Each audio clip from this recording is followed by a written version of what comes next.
Vjerovali ili ne, zajedno smo već godinu dana. Dobrodošli u 54. Informer. Rado bismo to bilježili nekim veselim temama, no znamo gdje smo pa su i očekivanja manja. Dok vlada i dalje kupuje glasove populističkim potezima, recimo nije dopustila podizanje cijene plina za građanstvo, malo tko se pita koliko je normalno da višu cijenu energije plaćaju oni koji pune proračun, poduzeća. Ulje na vatru dolila je odluka da se podignu naknade za obnovljive izvore energije. Na čija će leđa pasti trošak? Zna se, na račune tvrtki.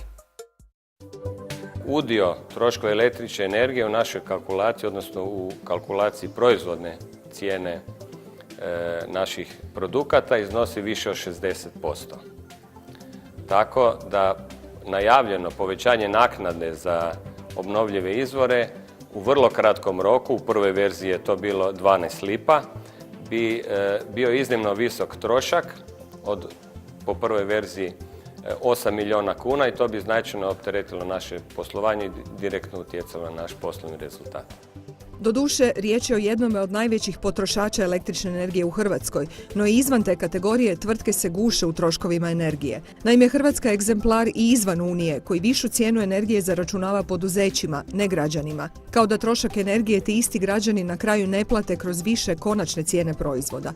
Posljednja odluka vlade da trošak rasta naknade za obnovljive izvore energije većim dijelom prebaci na leđa poduzeća, trošak energije diže i do 30%. Ono što je još gore, mi danas čak niti ne znamo za koliko bi naknada za obnovljive izvore energije rasla, u kojem periodu i na koji način.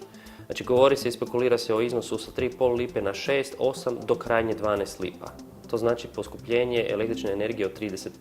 Gospodarstvo ne može planirati svoje troškove na nekom stihijskom sistemu.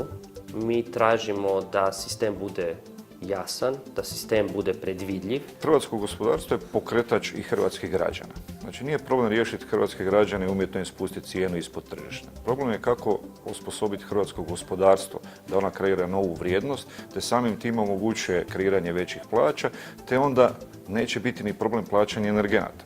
Energija se, baš kao i gorivo, kupuje na burzama, što znači da bi cijena trebala biti klizna. Administrativno zamrzavanje građane nikako ne štiti, jer rast cijene netko mora platiti.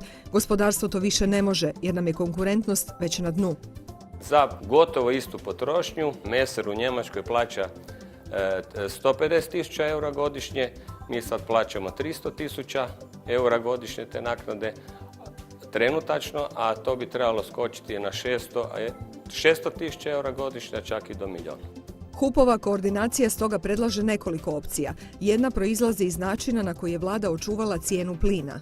To je ona napravila. Ona je ušla u strukturu cijene, znači reguliranih dijelova, reguliranih stavki cijene energenata, te samim time našla prostora u cijeni Plinacroa koji se bavi transportom od 20%.